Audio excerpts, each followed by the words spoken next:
We're live. We're live, Hanifa.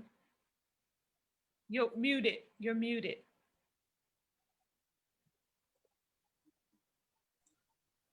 Can you guys hear me? Yes.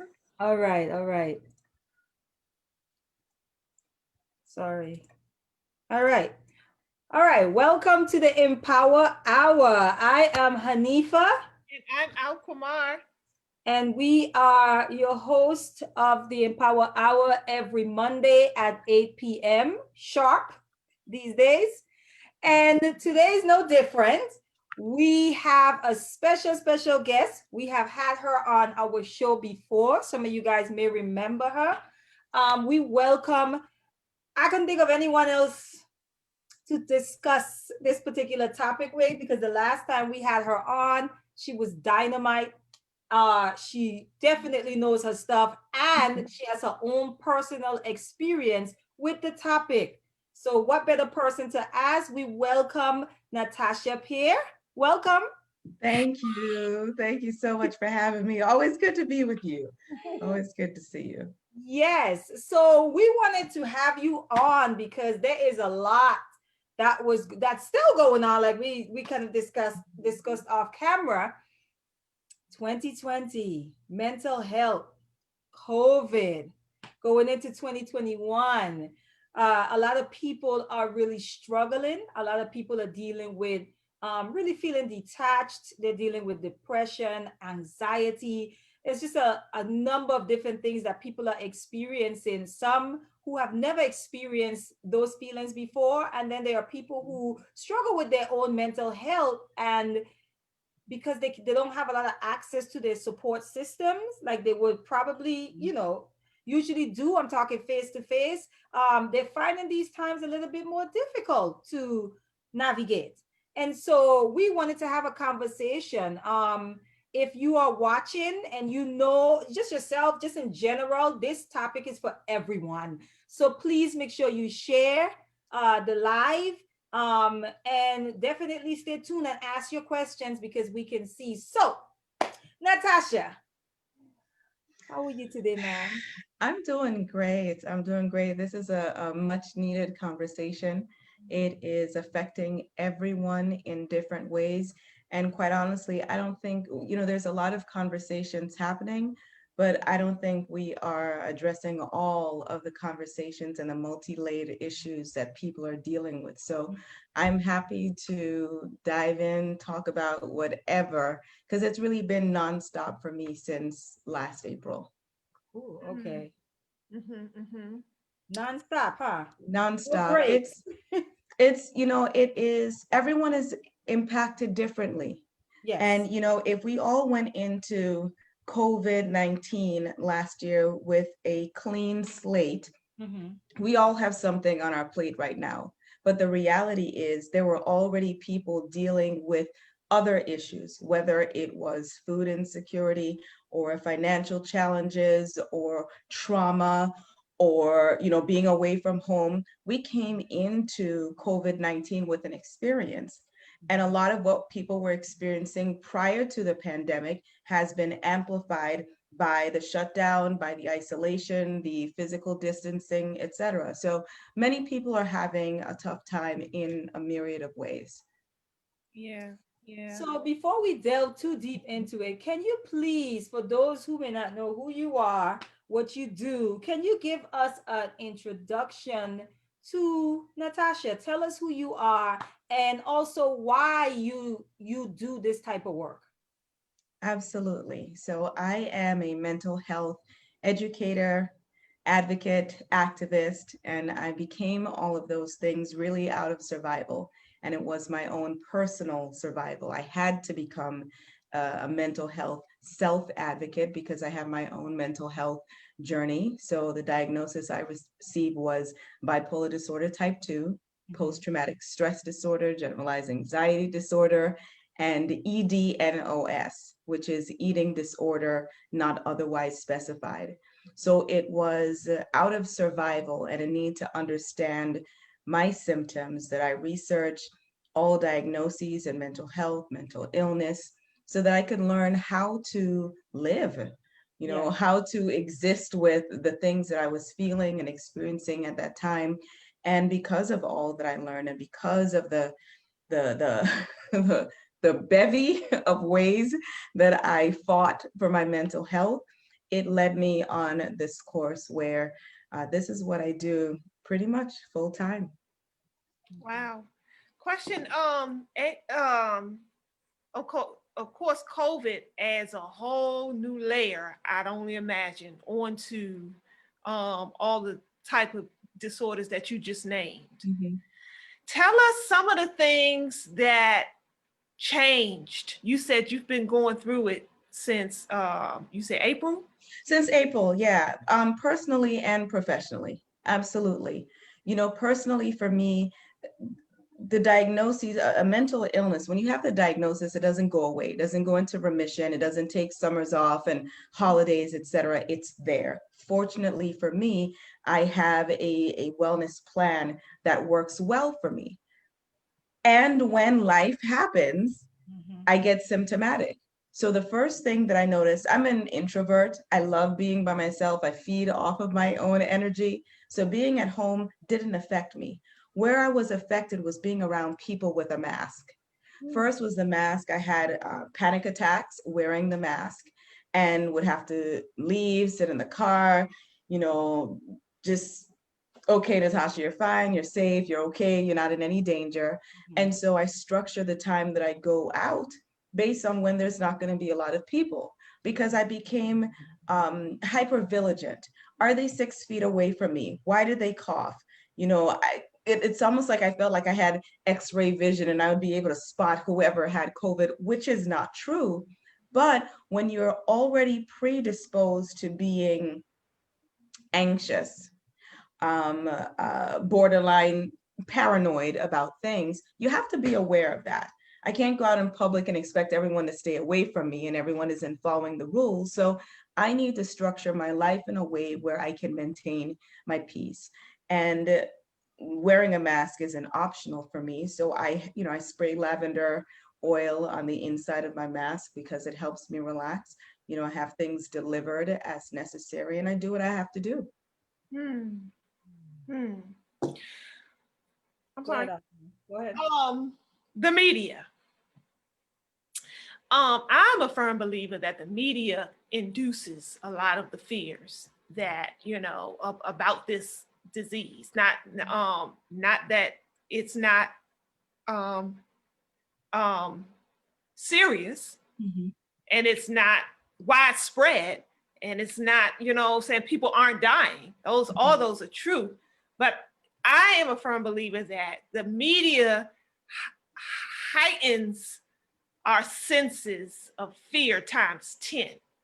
Um, how does that play into the scenario when you are already suffering with anxiety and things like that, and you turn on a television and all day long they're telling you to be afraid, basically, in a whole lot of words, the end result is be scared. How does that play out in anxiety and PTSD and all those things? It's it's challenging. You know, I look at it from two sides. I was a broadcast journalism major, so I understand the news industry and I understand that they need to sell ads. And so whatever is going to keep people watching is what we're going to focus on. Not the feel-good stories, but the things that will make people come back. News at 6. Whatever is going to make people return, that's what they're gonna broadcast, whatever people are talking about. So I have that awareness. And I also recognize, especially at the end of May and June with George Floyd and going into the election, I noticed even in me an elevated state of anxiety where I actually had to step away in, I believe, September from some of the support groups that I was doing because I recognized my own mental health was taking a hit. You know, I've been doing support groups with, I'm the executive director for NAMI Hillsborough, which is the National Alliance on Mental Illness. And I have been running the support groups 3 times a week from April. Being in that setting, dealing with my own challenges in a COVID world, in an election year, was a lot. And I needed to step back. And one of the ways, and that's why self-awareness is so huge for me, because I need to be aware of when I need to take a break. And I needed to take a break when I was losing patience. When I was losing patience, when I was having elevated levels of anxiety, I knew that I needed to step away from the news. I needed to step away from social media because I can't control everything. And anxiety is, for me, it is my inability to control and determine what's about to happen and what's about to happen next. And let's understand, if COVID was a green blob in the sky that we could all see and point to and say, oh yeah, it's getting bigger or it's getting smaller, it would be fine. But we have this invisible fear that everyone tells us exists, that when I go outside, it seems like a normal day. Right. But since April, I know 11 people who have had COVID, 4 of whom have died. 2 of whom had 0 existing conditions. As a person who, I'm mindful that as a person who dealt with asthma right into my 20s and understand respiratory distress, yeah, I know people are living, but do I want to be inconvenienced with a cold, a cough, wheezing, anything like that? I don't. So there's all of these things that people cannot control. And that's with or without a diagnosis. Right. When you add unemployment to that, when you add that there are children who've had to pack up their bedroom because the family's being evicted, because the home is foreclosed, when you have a situation where everyone in the home had their different schedules, and now we're all together in close proximity 24 hours a day, there's so many different challenges that came about from this pandemic. And how are people dealing with it? I would love to say everyone is dealing with it well, but that's not the case. Right. So do you think that we are going to see, because I know there are like different forms of trauma, right? Different forms of traumatic experiences, and you just listed some of them. Do you think that we're going to see an increase in like mental health diagnosis or cases after, well, right now? 100%. I'm talking about after, right? But even like once they, once this clears up, do you think, and why? Why is that? Because we're human and we have muscle memory. We're going to remember what we've been through. So let's just take it from the standpoint of people who got COVID, who had to go to the hospital, who had to be on a respirator. They remember that. I remember when I was in the hospital in 2013 for 2-3 weeks. To this day, there's a certain scent of hand sanitizer that's used in hospitals that brings me right back to that moment. We're not saying that it is a traumatic response, but there have been times where, I get the elevated heart rate of anxiety, like, oh, that's a memory. So there's going to be people dealing with that. Let's talk about our healthcare workers who during a week, may have had 1 patient die.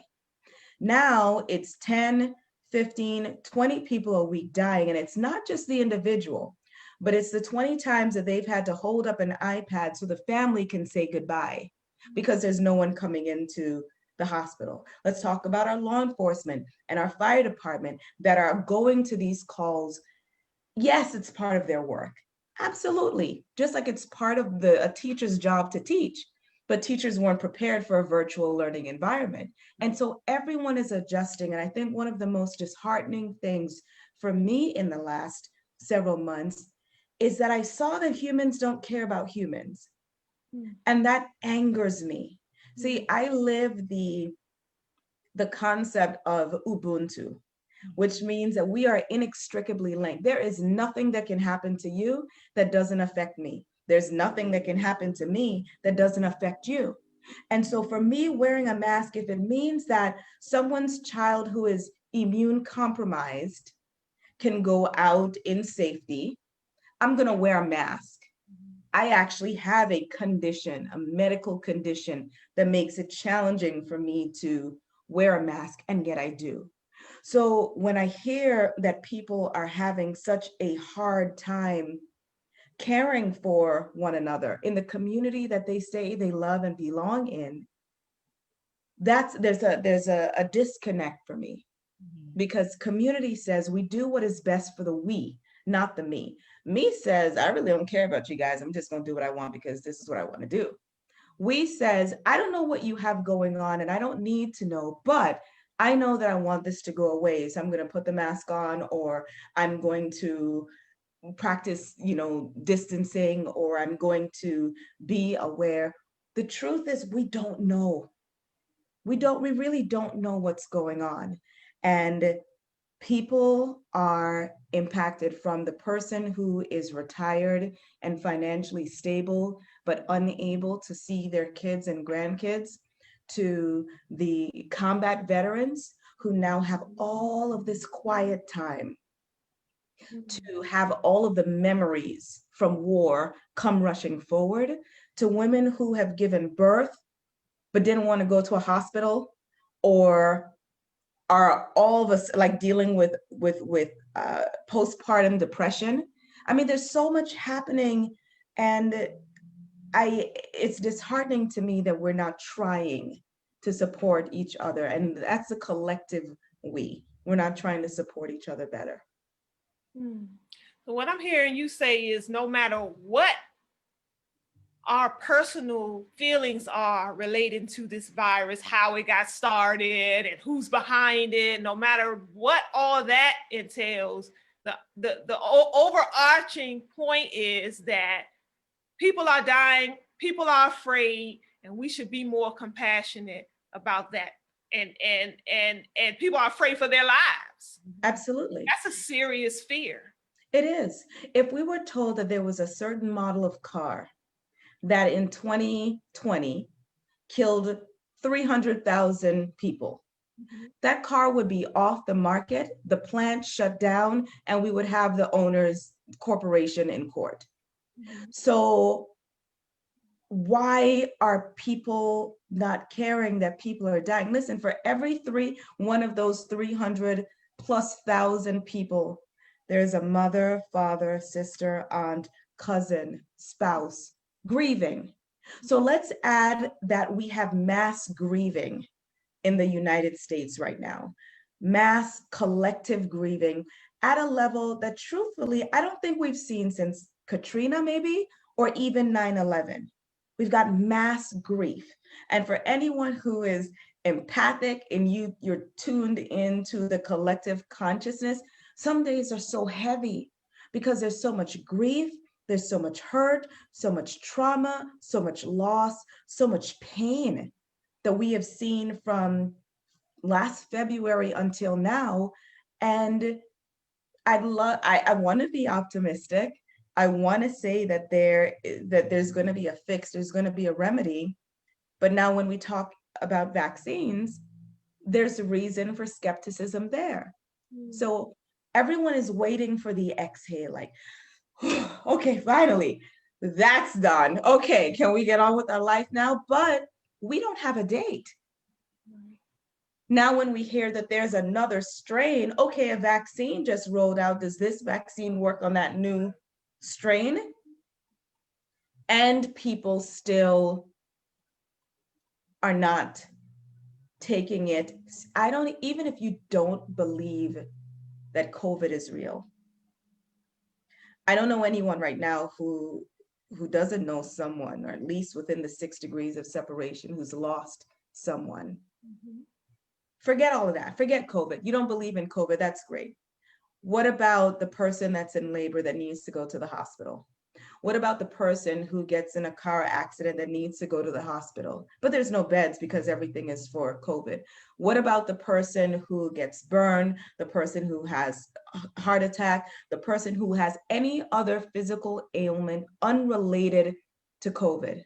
The children who are now playing sports, if they get injured and they have to go into a hospital, do you trust the hospital with all of the COVID patients? Because we couldn't handle, this is real life. This is our life. And with that comes the postponement of I know I need blood work, but I don't know if I want to go to the hospital to get it.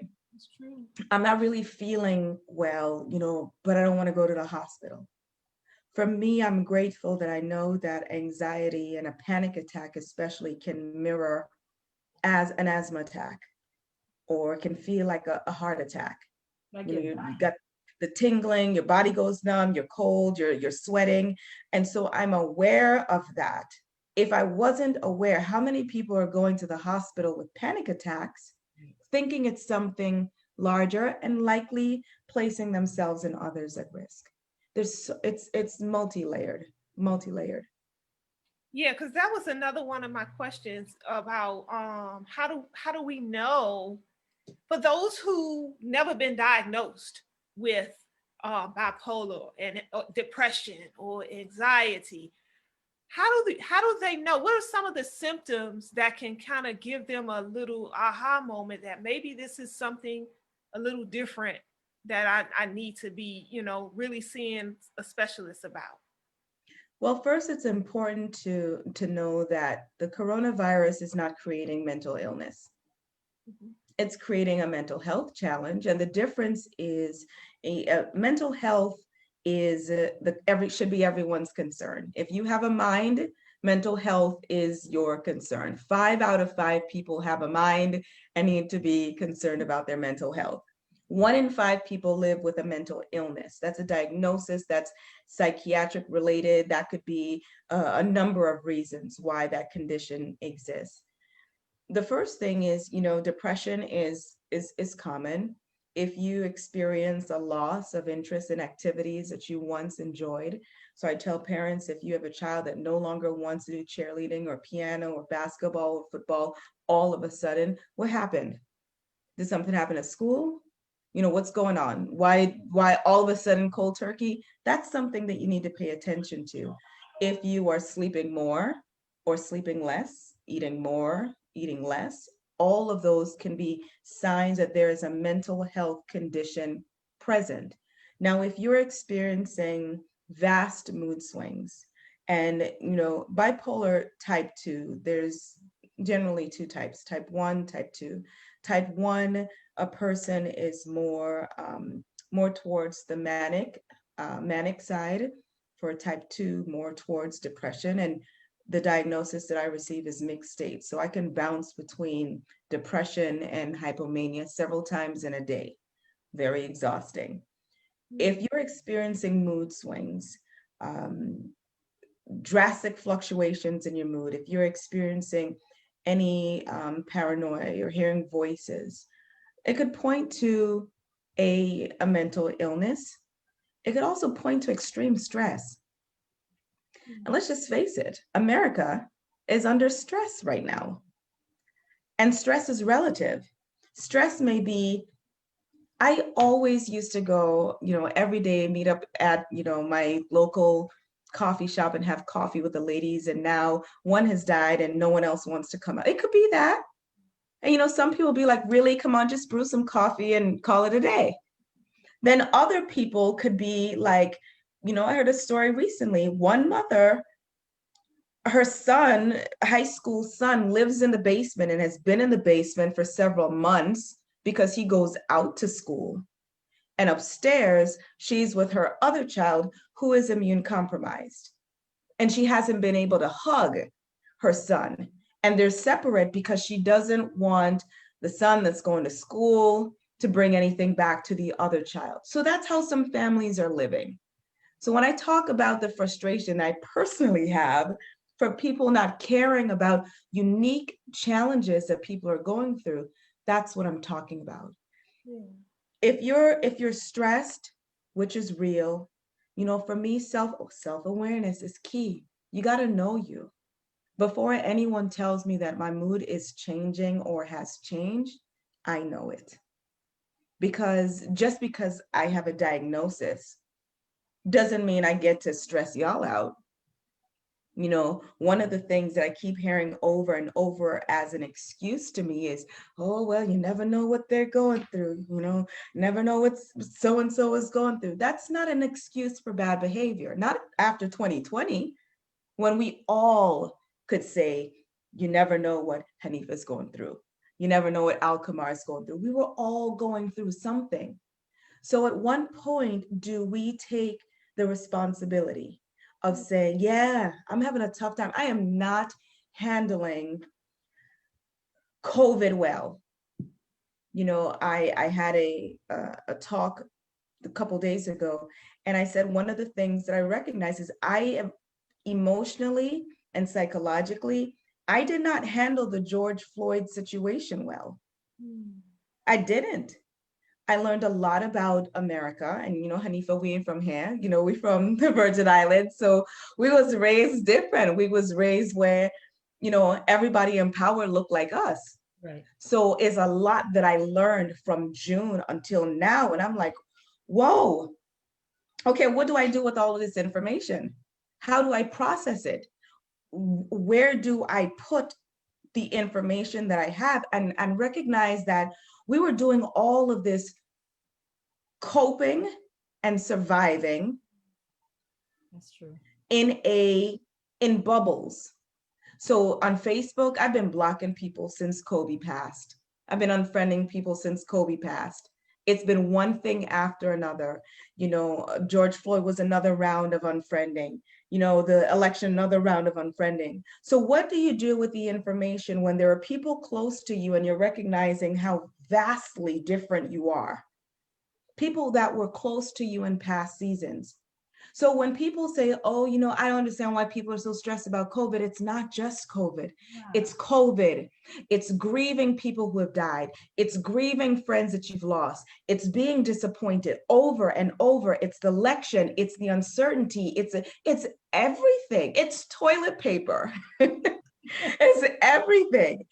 And so that's why I tell people, go to therapy. Go to therapy. You don't know what you don't know. And just like I'm talking things out with you, this is therapeutic. Go to a barbershop, go to a salon, but sometimes you need a person who can give the vocabulary for what you're experiencing. Before I knew what survivor's guilt was, before I knew what weaponized emotions was, I knew what I was feeling, I knew what I was experiencing, but someone gave me the terms. Here's Alkamar, you asked about symptoms. One of the things that I experienced last year, and I still experience it, is called misophonia.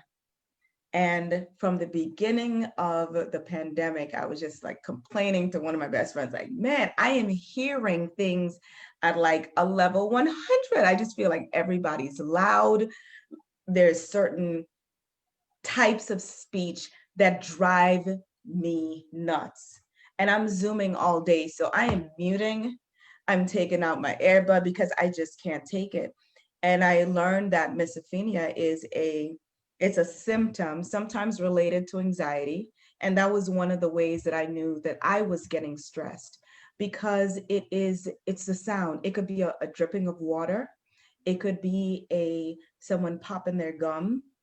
It could be the volume on a TV, the volume of someone's voice. It could be a sing-songy pattern of speech. It could be a throatal tone. And whenever I'm noticing all of those things, it's like, all right, Natasha, you need a nap, you need to meditate, you need to pull back away from some of your things.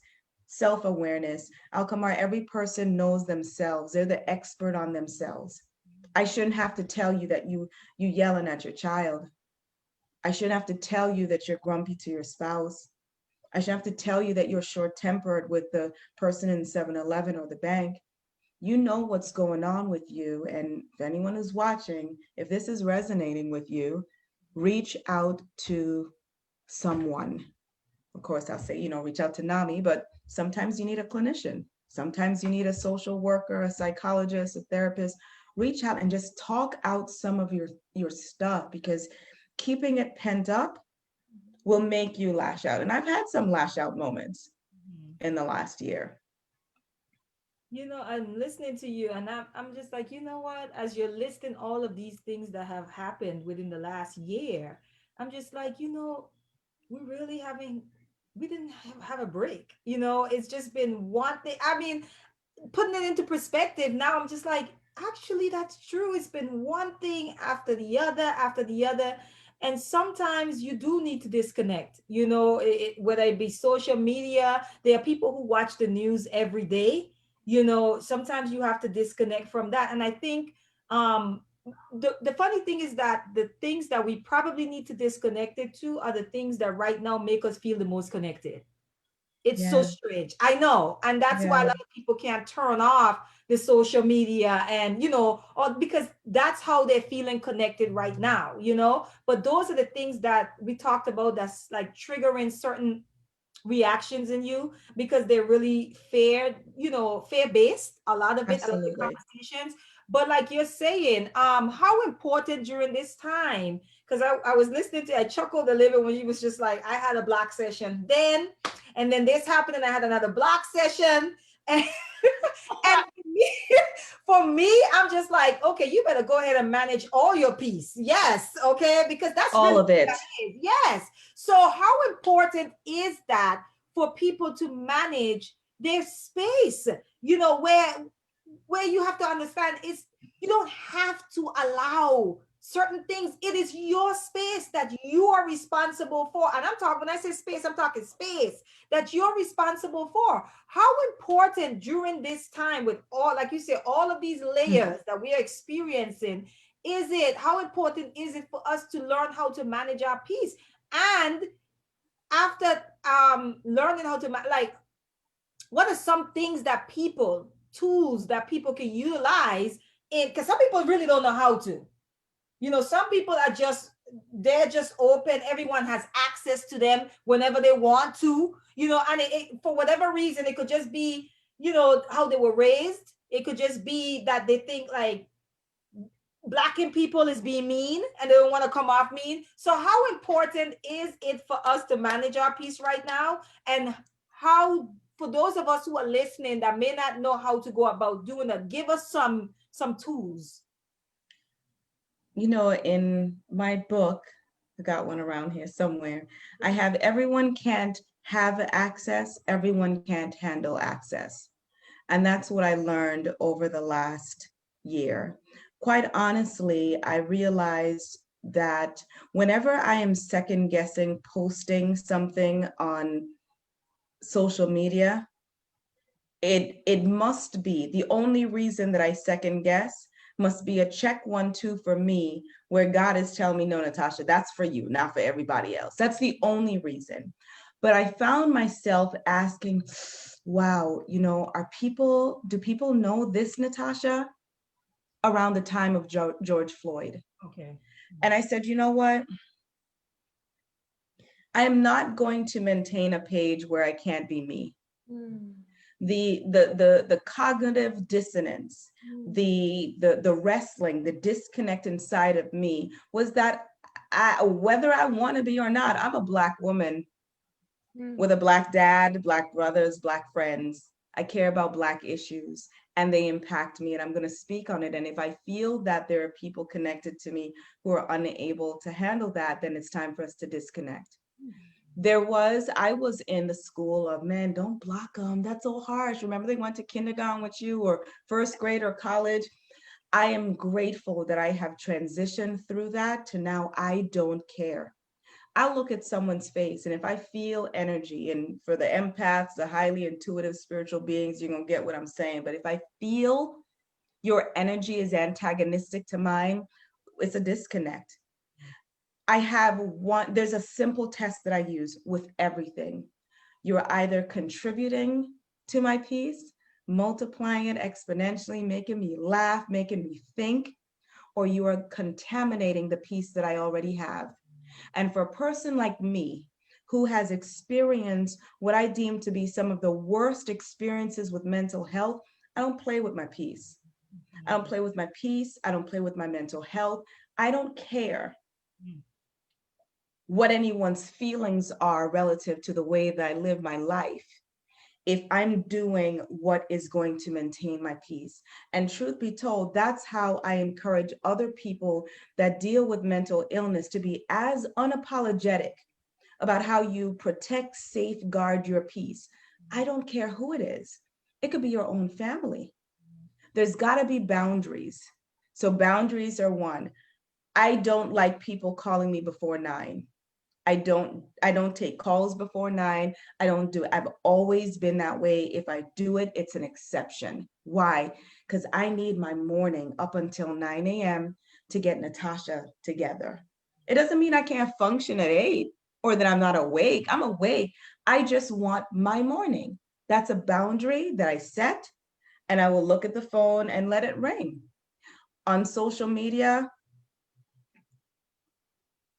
anything that is antagonistic to who I am, whether that's Caribbean, Black, woman, mental health, funny, I don't know, whatever categories people put me, anything that is antagonistic to me in a post, I'm disconnecting from you without apology. You cannot be connected to me and hurt me. And I think in our society, we have made it okay under the guise of free speech. That, yeah, I love free speech. You can say what you want, but you're not free from consequences. Right. You can say what you want, but you don't have to be connected to me. I'll still say hi when I see you. I'll still be cordial. But from my page in this thick of a year, I don't want to scroll and see anything that hurts me. So I actually have been, people think that I'm on Facebook a lot. I post and then I'm gone because I can't really control what I see on Facebook and Instagram. I've been on TikTok because I can look at funny things, and I look at people telling corny jokes and I crack up along with them. I have been on Clubhouse recently because I can go to the room that I want and hang out there, because everyone doesn't have the same filter as I am. And I can't say, Hanifa, I need you not to post anything with dogs getting hit because that has bothered me. Right. That's your page. It's Hanifa at the top. Same thing with me. I'm going to post whatever I want. And at any time I feel that I am indirectly or directly being policed, it's time to disconnect. Boundaries, blocking, unfriending, deleting, all without an explanation.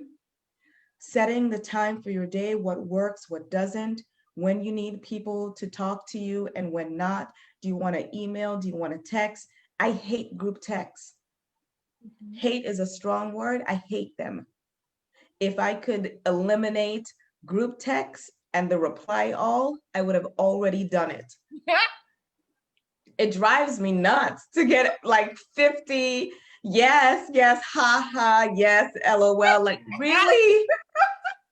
It drives me nuts. It also annoys me. Like I was like, please do not send me any group holiday greetings. And I'm grateful that I didn't get any. I think after years, people have known, don't send it to Natasha because it disturbs my peace. Mm-hmm. See, if I turn my ringer on, I mean, ding, ding, ding, ding, ding, that's disturbing my peace. Mm-hmm. So another thing, put the do not disturb on your phone.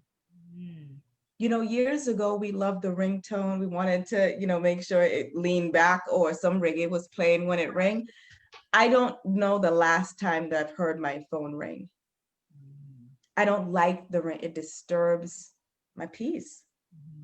You said something that was profound when you said you don't want to scroll down and find messages that hurt you. And I'm thinking of people who may scroll down consistently all throughout the day and get hurt over and over and over again all day long, and what that must do to our spirits and how that affects our mental health. It crushes us. I told a group of ladies on Clubhouse the other day, this was New Year's Eve, go on your Instagram, and anyone who brings up any kind of negative feeling in you about yourself, unfollow them. The way that I manage me and tell other people to manage themselves is every feeling can be traced to a thought. Every feeling you have. If you're happy, what made you happy? Did you get a text? Did you get a photo? Did you get a gift? Did you get some money? That made you happy. Every negative feeling can be traced to a thought. Oh, their abs are better than mine. They're taller, they're thinner, they're doing so much more. They wrote another book, they started their show, they're getting money, whatever. I have people, they're great people, but may be able to or may not be able to explain why when I'm on their page, it makes me feel bad. Well, I don't want to feel bad. So why are we connected? And if your feelings are hurt because I disconnected from you, well, then that's a personal problem. If anyone who I've unfriended on Facebook or unfollowed on Instagram or whatever is hurt, is bothered because I did so, they are free to ask me why. And some have. And I told them why. Because I'm Black. Because I'm a woman. Because I disagree with your politics. Because that joke that you made about being in an insane asylum was not funny to me. Because I cannot say that I care about you, but everything I post is antagonistic to your existence. That's an abusive relationship. And I don't do that. I'm not going to be in an abusive relationship with anyone that I'm connected to on social media because I get to choose. Yes. So I'm not remaining and if you allow nasty comments on your social media to go unchecked, then I accept that you accept the comment and I will disconnect based on your allowance of that comment to remain. That's how I protect my peace. So now when I scroll, I'm laughing, I'm thinking. You guys have posts constantly that keep me thinking. I'm like, oh, I didn't think about that. Okay, that's what I want. I want laughter. I want things to provoke my thoughts. I want information. That's it. I don't want anything that I've got enough in the world to hurt me. And you know, now a lot of people are, everything is virtual right now. So everyone is on social media. Like Alcama was just saying, some people are on there all day. You know, there are people who have lost employment, right? And they are on social media, and there's a lot of insensitivity right now around, like, for example, there was a meme on Instagram, and I was like, my spirit stood up inside of me, because I was like, you know, when someone articulates something that you couldn't find the words for, and you're like, that's it right there, right? So they had this meme circulating where they was talking about the stimulus check, and someone, I guess they said something along the lines like, when Black folks get when people get their stimulus check, they need to invest whatever, and someone replied, or when people get their stimulus check, they need to feed their children, or, you know what I'm saying, not everyone. So they pretty much was saying, like, some of us speak from a place of privilege, and I'm learning to check my own a lot these days, a lot. In this house, we talk about it all the time too, where it's just like, you know, we're speaking from a place of privilege. You know, no one in my house lost employment during this time. So the conversations that we have sound different. You know what I mean? During this time, we might be able to go and spend on something now that somebody else is, you know, they're just not able to. So there's a lot of insensitivity because we are not checking our own privileges, specifically during this time. You know what Absolutely. I mean? So there are those of us who might be healthier, for example, and then those who have pre-existing conditions, right? The conversation is more so, well, maybe if you take better care of yourself, COVID won't, like, there's just a lot of insensitivity and privilege conversations that are happening. And I don't know what's going on, but I know of recent, I've kind of been getting checked for my spirit like this immediately. As soon as I start to discuss something where it's just like, no, you can say that because of your position right now. That's the only reason why you can say that, right? And also really considering when people talk about certain things, my response is usually right. But you know, there are people who cannot. Absolutely. And I think a lot of times, so oftentimes when we get to certain places in our lives, whether it's making more money or, you know, so coming back to the point about social media, there are people that are logging on right now, right? And they may be following you, Natasha, because you might be an encouragement. You know what I mean? And you all of a sudden now, because you're stressed, maybe, I don't know, or you just feel your privilege, and you start speaking about certain things that affect them now. So they're following you like, well, and they look up to you, right? If she's saying this, then it must be true. You know what I mean? So people are out here like logged into social media feeling real bummy right now. Real bummy. Like they just did everything wrong in life. This is why they're in the position they're in right now. This is why they're sick. This is why they lost their employment. So, you're able to manage that because you're very self-aware. Mm-hmm. And it sounds like it takes a certain level of self-awareness to do that just to do it unapologetically. You know what I mean? Because you're talking about family, and those are the closest to us. We're able to kind of point out like they have a little bit more access to our space, right? But people who, this is it for them. This is how they feel alive right now. Social media, watching the Empower Hour right now, just people are searching for any inkling of inspiration, of hope. And this is why they're logging in. I hear people talking about Clubhouse a lot, So for those people, can you tell us, have you always been this self-aware? And if not, how did you get there? Because there are people right now are wishing that they had this level of self-awareness without realizing that there's a journey. So tell us how you became this. Were you always this self-aware? And if not, how did you get here? I have always been self-aware, but there's levels to self-awareness. So when I was 9, I knew that I was different, and as I progressed in age, the differences continue. This version of Natasha, and I'm so happy that you said that, because I think Facebook, Instagram, and all social media is fabulous. I think it's great.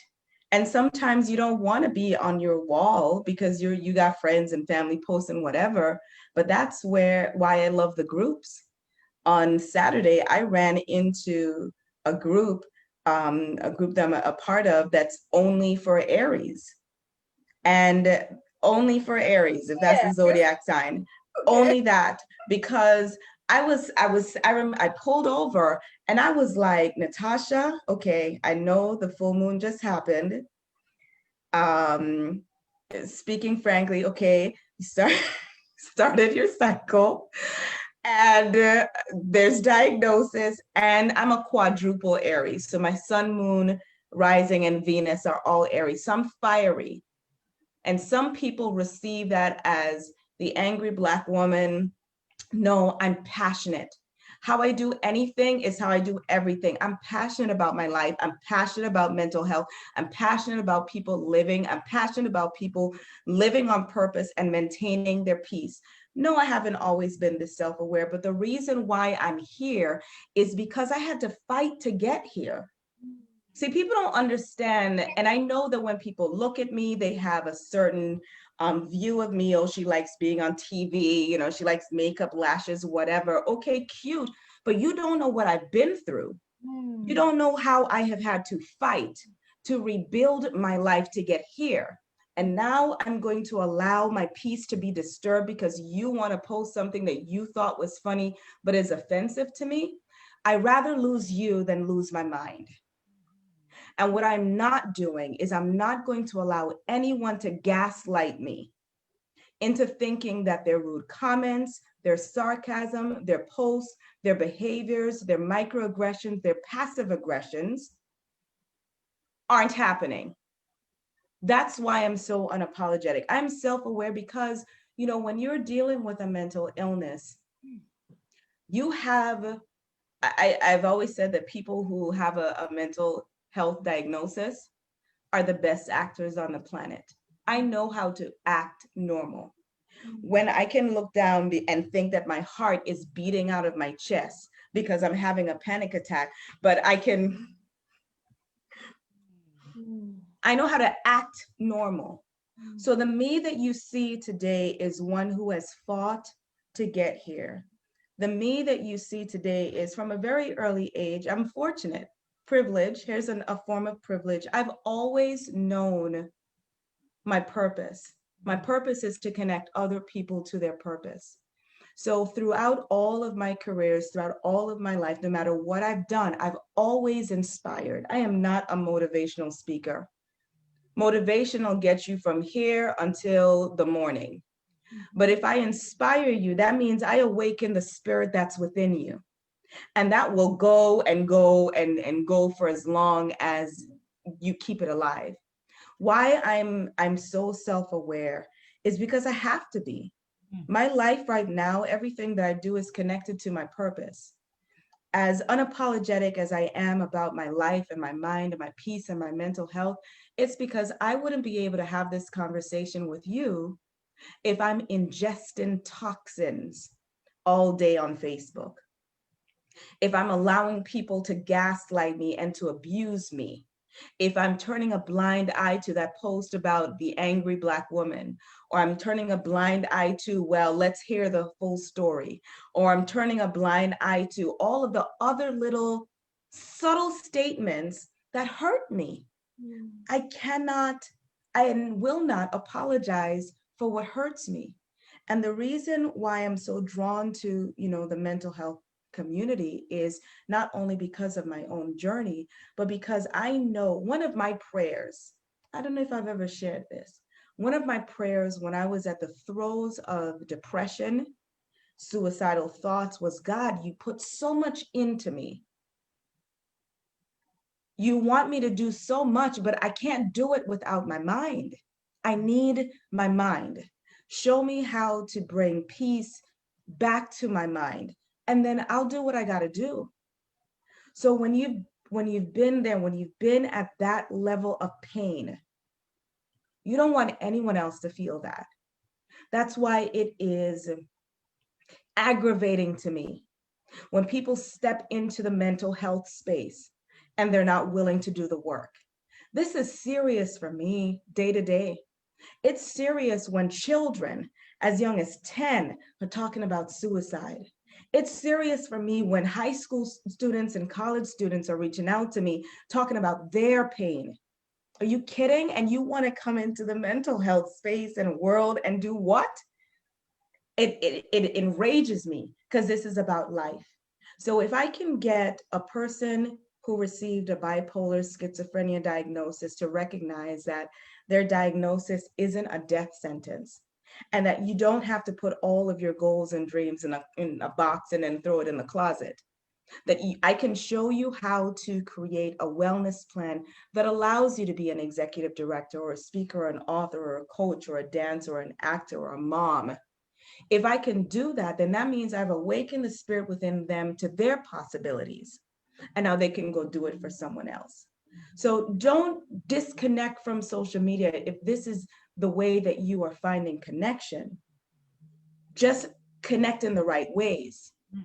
Go into your Aries group so some other Aries can tell you, no, you're not that fiery, you're just passionate. It's not that you don't like small talk, it's just that you live your life with such urgency that anything that is nonsensical feels like a waste of time. And you want to get on with it. Listen, I got another life to save. What are you telling me? And that's how I live my life. Like, what are you talking about? Can you get to the point quickly, please? I have a life to save. I've got someone to reach. I got someone to encourage. So don't disconnect from social media. Just find the right places to connect, the right people to connect, and clear up some of the people who are hurting you. If you're just joining us, family, we are talking to Natasha Pierre. She is a mental health activist, and we encourage you to share this information. And always, you never know who on the other end of that share can use what she's saying today. That can encourage them to take another step forward when they decided that they weren't going to do that. And it all came about because you took the liberty to just share this stream. So we ask that you please share the information. Natasha, how can people who don't suffer from mental health issues, how can they help? How can they help those who do? I'll tell you a quick story. A real close sister friend. She has a strong phobia of a fear of water, being around water, being near water. And so a friend of ours has a boat, and we all come, we party on the boat, and having a good time while it's sitting on the dock. But as soon as the boat is unleashed and it's about to go, she gets off. We can't, right? We can't. We in times past, I've attempted to try to coax her on and say all these things and all these sweet, don't worry, we got all these, she's not having it. And so I start to wonder about that. It's like, am I doing her any justice by attempting to encourage and drive her towards her fears? Should we be doing that as people who don't suffer from those type of phobias and anxieties? Or what would be your recommendation for people to help? Be where she is. I know that you mean well, and many people mean well. It's like, listen, there's nothing to fear. We're not going deep. We got life vests. What's the big deal? But I'm like that. And it is, growing up on an island, I don't play in water. I don't. I've almost drowned twice. So I don't play in water. Do not touch me. I'm not playing Marco Polo. Do not do it. Like I gonna come out swinging if you touch me in water. I don't go to parties on boats because I don't trust the other people. And for me, it's control. So I need to be in control at all times. And I don't trust y'all, especially with alcohol and at night and music. Not happening. There's a lot of people having a tough time. And the best thing that people can do as a support is to be present. You don't have to fix anything. You don't need an answer. You don't have to Google anything. Just sit next to them. Just listen. The only time that you need to really ask someone point blank, are you thinking about suicide? Do you have a plan? If the answer is yes, do not leave them alone. Call for help. That's the most direct, important question that you can ask any person who's experiencing a mental health challenge or mental illness. Other than that, I think many times because mental illness is still so taboo, people are uncomfortable discussing it. So, I just put on this bracelet, and when I put on this bracelet, man, I feel a whole lot better. Or I read this book one time, or all you have to do is clean, take a cleanse. Have you ever purged or did a colonic? Because the gut is the second brain. Or what you need to, what you have to be upset about? Why are you depressed? You have a beautiful family, you're doing well, you're still working. Those things aren't helpful because anxiety and depression are not tied to rational thought sometimes. I have had amazing days.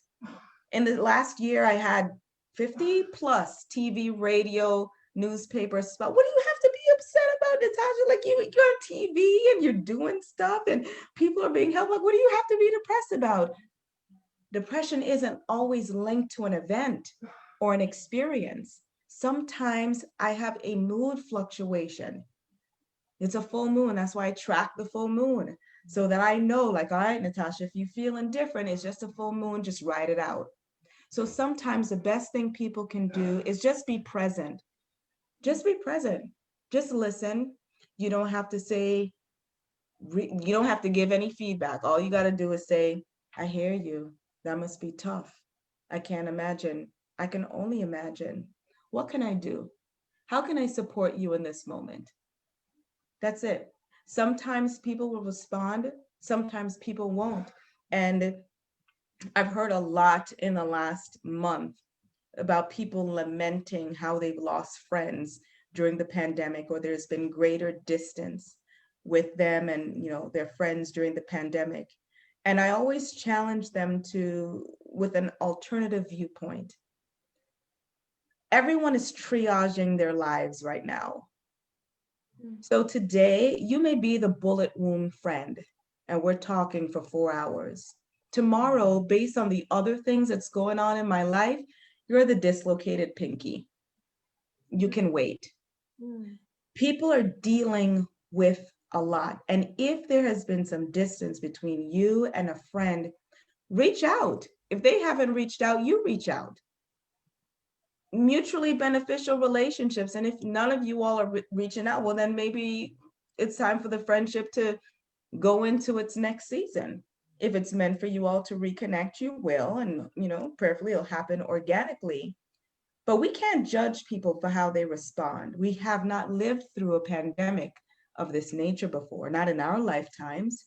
So give people the grace to deal with this time, this life, with death, with uncertainty, in whatever way that they need.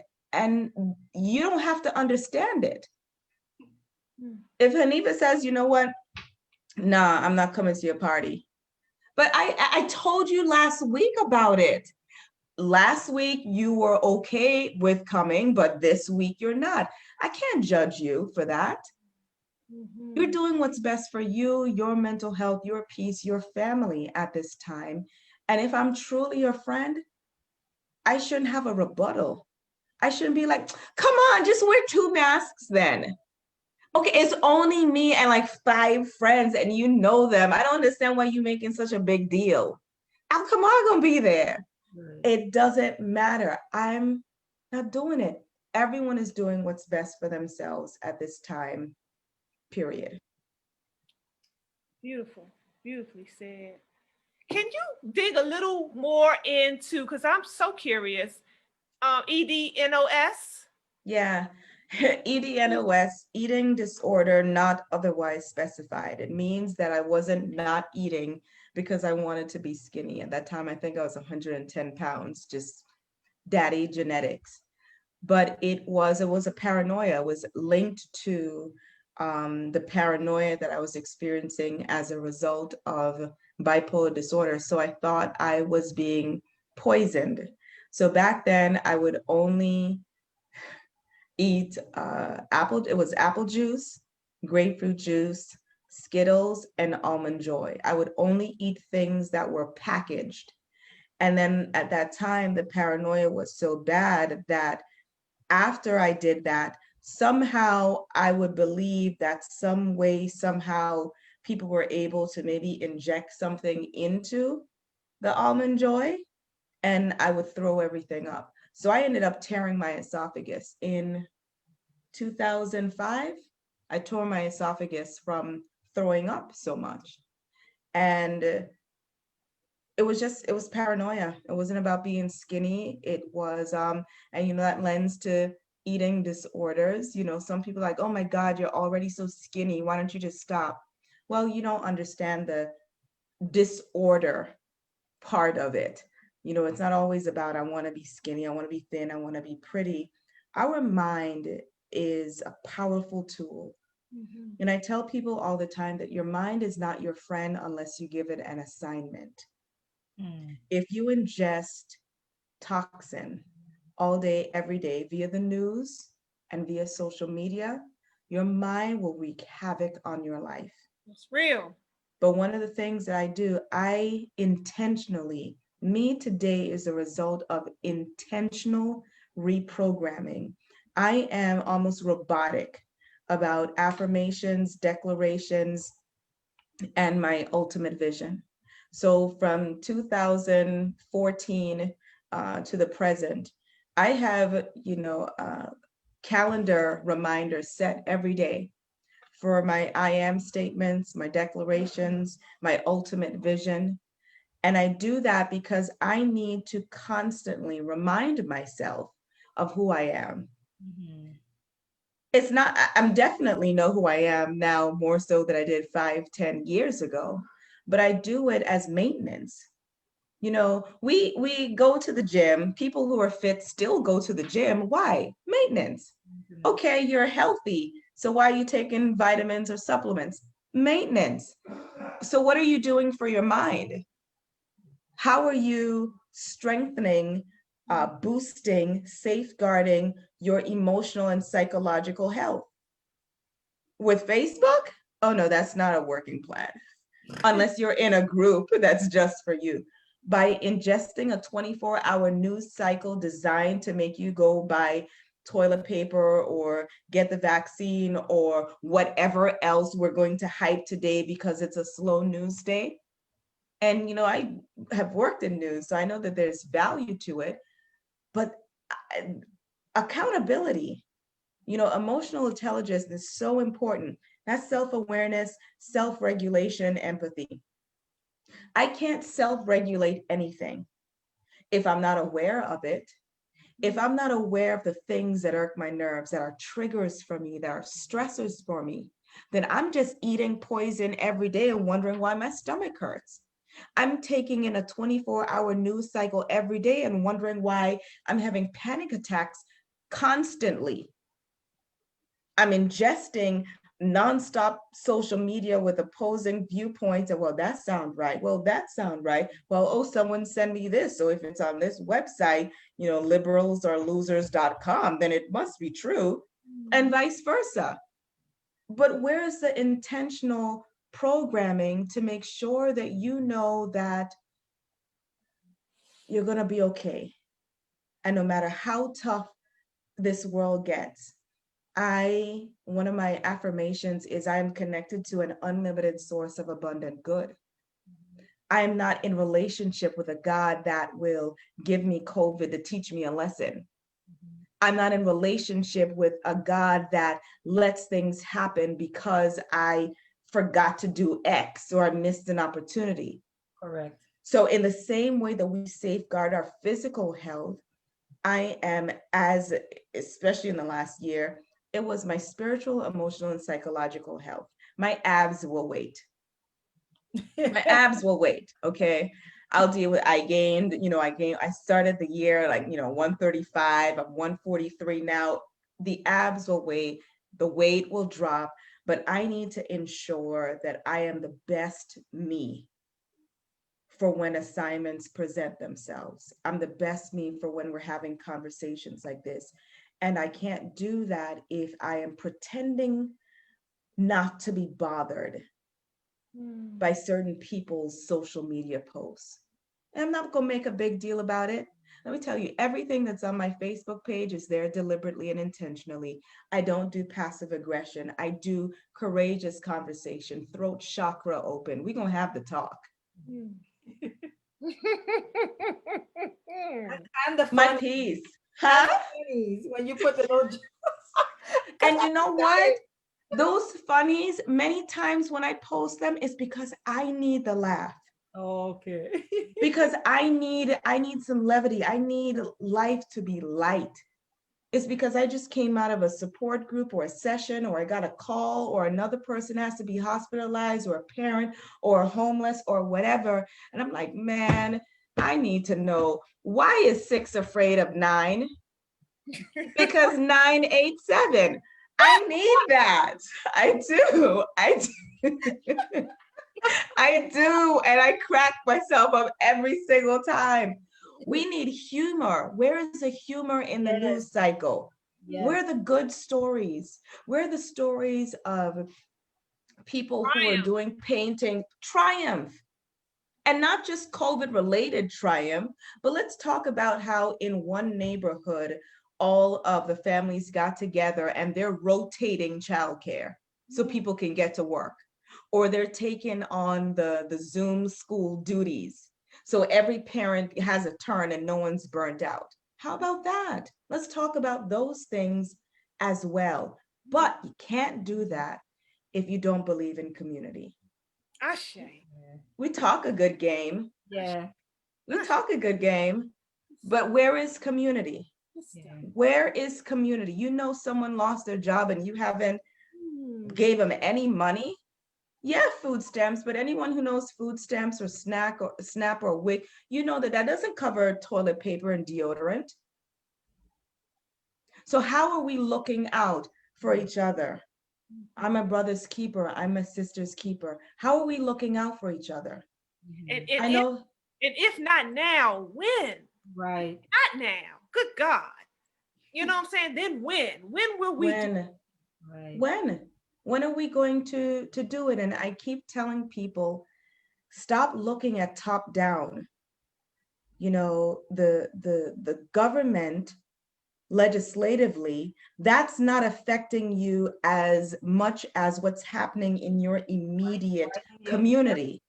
Who are your commissioners? Who's your mayor? Who's your councilman? Who's your delegates? Who's on your school board?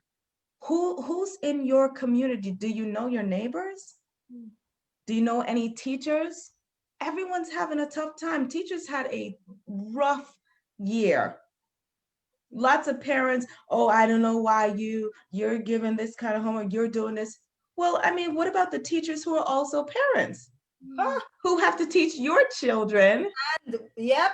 and make sure that their child is in school? What about them? Like, can we care a little bit? I've had, you know, it's been a tough year, of course, you know, after George Floyd, law enforcement took a lot of heat around the nation. I work with law enforcement here in Tampa in the mental health world. I had a lot of them reach out to me in June saying, I gotta leave my wife and kids. And they're crying when I leave to go to work because they don't know what my day is going to be. That's a real fear that they're experiencing. It's a real thing. And I just want people to have empathy that your experience and your existence is not the only one to be had. That there's so many nuances to the human experience, and there's so many nuances to just life that you have to factor in your privilege. There is education privilege. I know that I wasn't raised in America privilege. Yep. And I have to check that. I have to check that, you know, I have an education and degrees and certificates. I have to check that privilege. I have to check the she speaks so well privilege. I have to check the pretty girl privilege. I have to check the, you know, I'm not fat privilege. There's so many different types of privilege. Yes. That we all have to check when we're dealing with humans, because it'd be easy for me to say, I don't understand why people just don't create something. Like, I mean, if you're unemployed, like drive Uber. You don't want to drive Uber, McDonald's is there. I mean, you don't want to do McDonald's, like create something, write a book. I mean, do makeup, like do something. Pull my car, why don't you? Yes. But here's the thing. All things considered equal. It is extremely hard to be creative when you're hungry. It's extremely hard to be creative when you don't have the money to pay the rent. It's extremely hard to be creative when you don't have the money to pay the rent, the lights, cell phone, somebody's hungry, I gotta help with school, and I gotta update my resume, and all I see is these people posting their vacation pics during COVID. Yep. And how many people are telling me, well, if you didn't write a book during COVID, you're lazy. If you didn't lose weight during COVID, you're lazy. If you didn't level up your life. If you didn't start a business, oh my goodness. What did you do with all that time? I mean, like you really were home for 9 months. Technically, if you did even 25 sit-ups every day, I wouldn't have to hear you whine about your abs. But you're presupposing that we were in normal times. We weren't. We were living under the fear, the threat of what's real, what's happening, people losing their jobs. We're not even gonna get into the stimulus. That's a whole other thing. But people are dealing with real stuff. And the best you can do as a form of marketing your product and service is to tell me that I need your class because you wrote a book during COVID and to make me feel bad because all I could do was survive. You're out of order. You're out of order. You know what, Natasha, the other day, this came to my mind in speaking to a friend, because this has really been on my heart of recent, exactly what you're talking about, just privileges being checked left and right, just within my own self. And I was explaining to a friend of mine, I was like, you know what, you know how it came to me? Because it's very, like, I'm wired very funny. You know, there's a lot of things that just don't bother me that bother people. And I'd be like, why? Why is this a big deal? So one of the things, how it came to me is that, like, let's say you're out. And my friend used there's a episode on Girlfriends. She used this episode where they went to the nightclub and the girls got into a fight. Okay. And Joan didn't get involved. Okay. She really didn't know what to do in the moment. Okay. Everybody else jumped in, and because this group of girls was jumping their friends. So some of them, their natural reaction was, well, then you're not going to jump my friend. I'm going to help. But Joan, she got stuck. She didn't know what to do, And I had a sister like that growing up. Okay. She's still very much like that. And one of the way it came to me is that, you know what? Our wiring is not the same. Mm-hmm. So to assume that we are all going to react the same, or we should react the same way to every single thing, like that's just insane.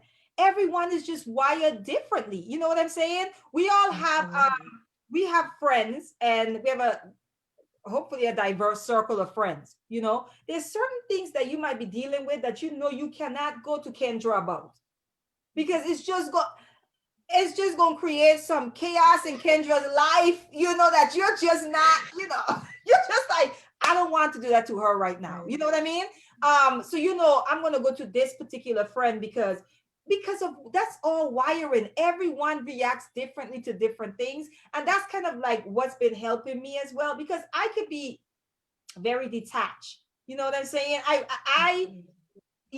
could be very, very detached, and like people feel everything. And I just be like, why is this bothering you this much? Yeah. The fact that it's bothering you this much is now bothering me, And so I've been working through that. And especially during this time, because one of the things I will say that this pandemic has done to a lot of people, we're talking about self-awareness. I think a lot of people during these months have become a little bit more self-aware. In other words, not what am I doing, but why am I doing what I'm doing? Because people are now able to sit with themselves, and they don't have all of these, like you said, that job that you just lost was probably the biggest distraction. You just didn't know until you lost it. You know what I'm saying? So absolutely. I'm kind of realizing that even within myself is helping me with check my own privilege with certain things, because I know my wiring is very different. It always has been, and I'm aware of that.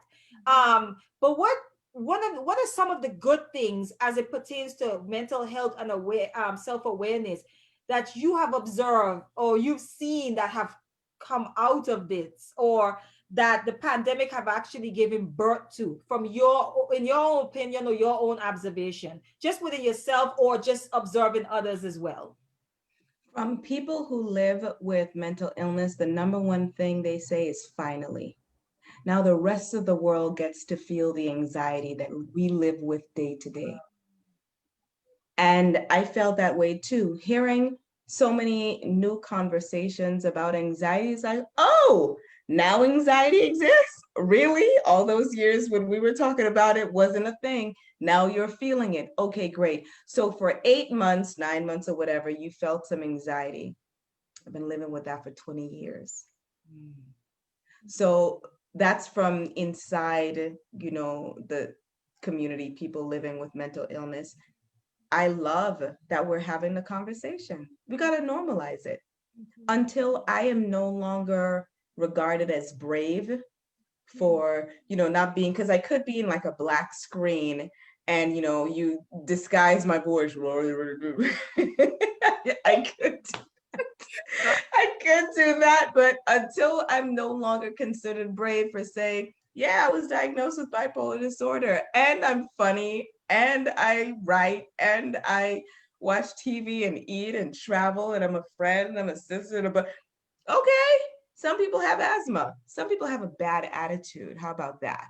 That's more of a disability than, bipolar disorder. So I love that these conversations are being had, because we have a shared stressor, and it's opening up the space for people who may have been dealing with things quietly for years, but they called it, that's just the way I am. or you know how she is. No, that's depression. And you need to figure out why she's depressed. Yeah. Or that's not him having a bad attitude. You need to figure out why he responds that way every time a fire truck passes, for example. So all of these things are coming up. And to your point, Hanifa, the stillness, it's been a level set. Yes. We have been collectively still and almost grounded. So we've had time to look around and examine ourselves, examine what we do, what we don't do, what we're involved in. COVID taught me and showed me what and who were essential. Everyone wasn't essential in my life. The people who were essential, I was speaking to, I'm in communication with. The people who are not essential, I'm not in any connection with at all. Yeah. And that's good because it frees up space for me to do more things that I love. Yeah, and I love the fact about having the conversation because now more people can understand the symptoms and, and understand it better, and not be just in the dark about what it looks like. Yeah. But I want to go to the stream because my son is on, Kyrie. Hey, Okay. Kyrie. And he had a question. He says, do you think medication really helps one's symptoms? Or is it just a mind thing? No, I think it helps. As a person who's taken medicine, I know it helps. I've been, at one point, I was on 5, let's see, a mood stabilizer, antidepressant, antipsychotic, anti-anxiety, and then one for sleep. 5 medicines. I needed them all. And I know people, 5 medicines I was on at one time, not now, but at one time in my journey, I was on 5 and I needed them all. And people like, you didn't need all of that. Okay. I lived with me. A mood stabilizer, if the spectrum is 0 to 10, a mood stabilizer keeps me at a 5. It means that I'm not blowing up at every person constantly because I'm nearing a 10. And it also means that I'm not suicidal. That's what a mood stabilizer did for me, and it did for me until I was more self-aware. Anti-anxiety, I needed it in the last 3-4 months. Going out, when you're having a panic attack in Walmart or in any grocery store, and the choice is you're about to faint or you need to get to your car. That's the choice. But your car is far enough away where you're not going to make it. You take the anti-anxiety pill and you lean up against the produce until it passes, and then you keep going. Sleep, for me, there are times in my life where 3 a.m. is like 3 p.m. So on day 4 of no sleep, you can imagine that I'm irritable and I'm short, but I got to work. I got stuff to do. So yeah, I'll take the medicine to sleep until I can create or replace that with another wellness strategy. But again, people think that medicine is like, Red Bull, it gives you wings and you're just happy and you fly away. Your medicine could be working and then COVID happens. And then you get a divorce. And then you lose a child. And then, you lose your job. So that added stressor almost reduces the efficacy of the medicine. So there are times, where I've been on all medicines. There are times when I've been on none. And there are times where I'm like, yeah, I'm dealing with anxiety, so let me handle that. Can diet help? Diet can help. Absolutely. Absolutely. Caffeine works, in different ways for different people. I like coffee. There are times where I can't drink it because it's a stimulant and it makes me more anxious. And then in a very weird turn of events, sometimes it's what calms me down. But that's the self-awareness. I know my body. I know when I need more omega-369. I know when I need iron. I know when I need to go out in the sun or I need vitamin D. And this is 20 years of observing my body. See, when you are When you're living with a mental illness and you already feel that you're weird, to fit in, you have to pay attention to everything that you're doing. You learn how to match and mirror. Okay, so Hanifa just leaned forward, so I'm gonna lean forward like Hanifa. She's okay, nodding. Okay, I'm gonna nod too. Because you already feel so weird. So you think that people can notice your, I was on a medicine that gave me involuntary movement. So I felt like people could see when I tick or jerk. So I'd laugh or, I'd clap, I'd over exaggerate it because I already felt weird.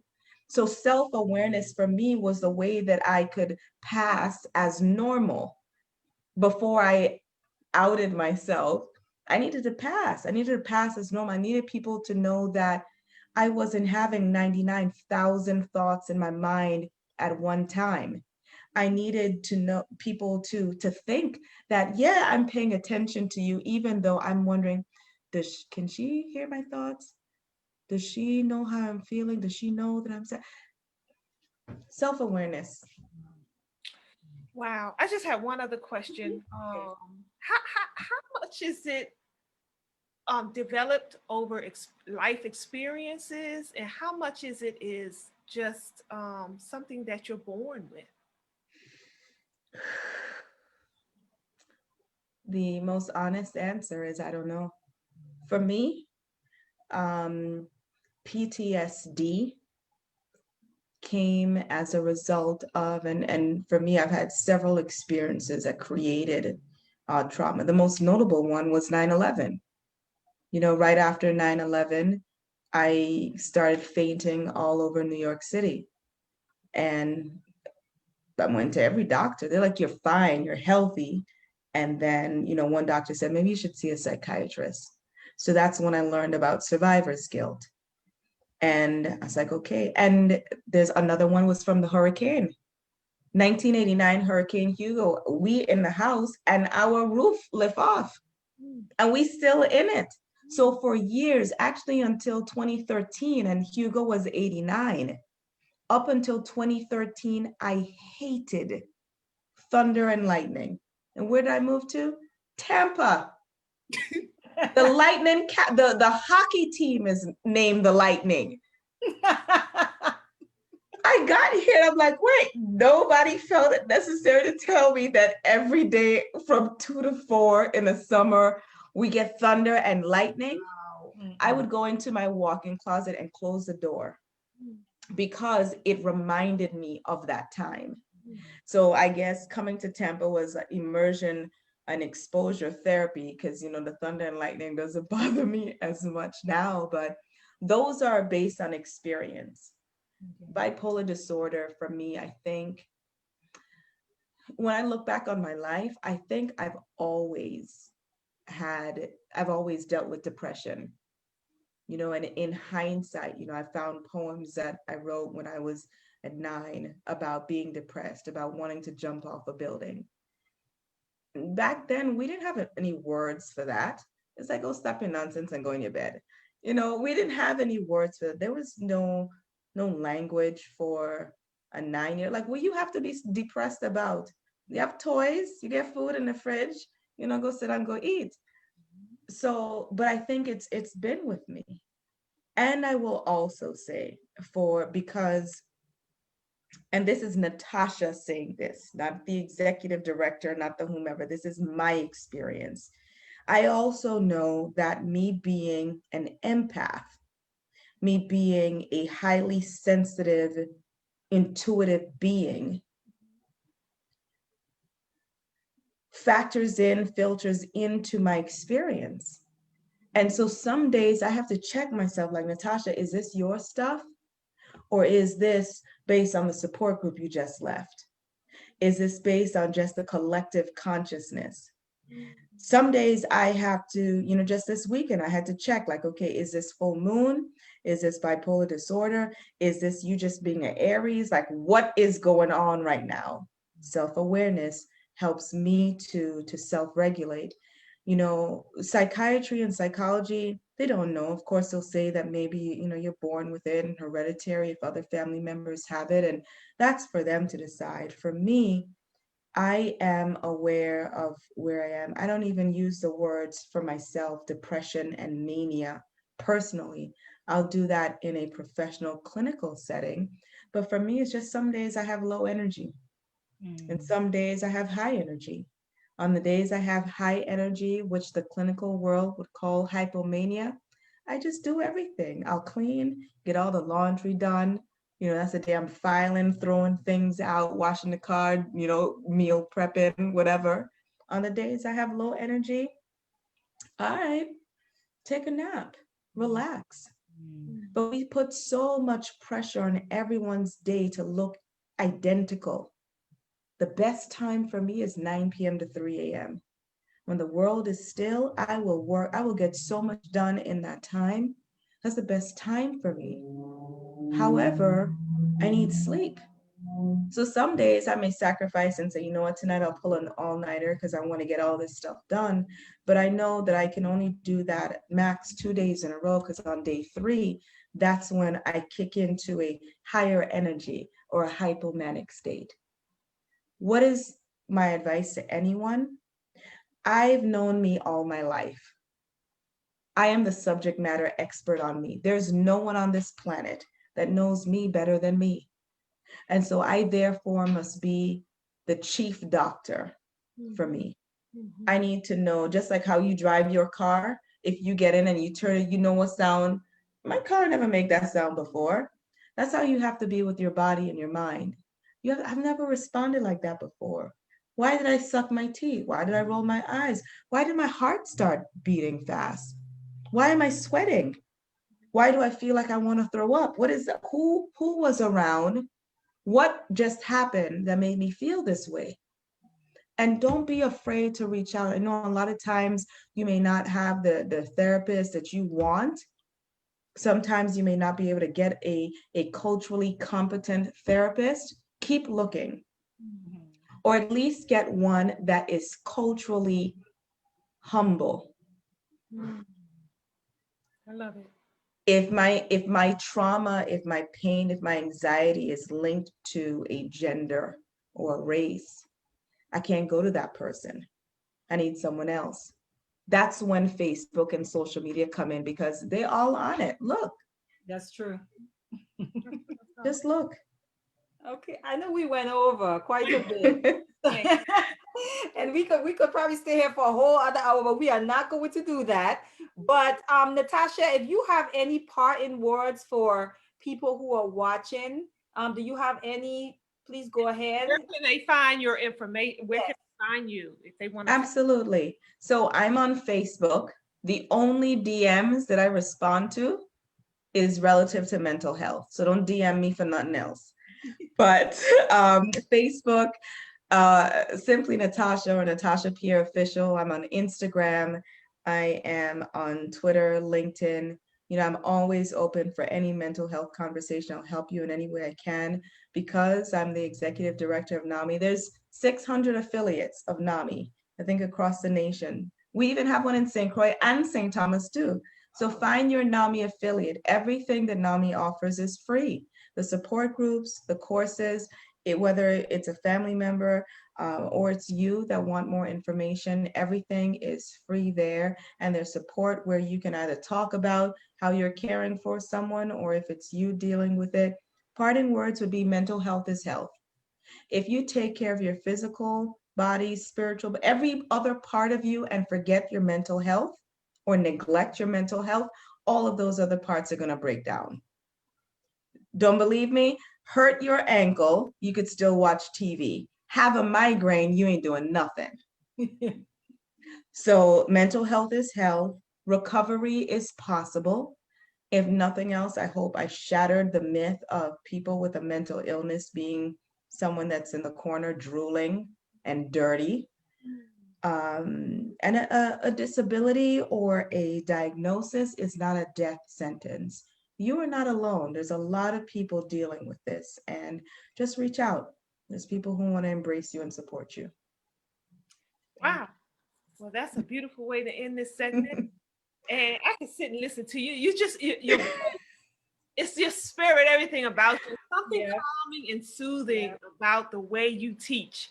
Thank you, Natasha. Thank you. Thank you all for having me. Anytime, anytime. We are finding our way through this together.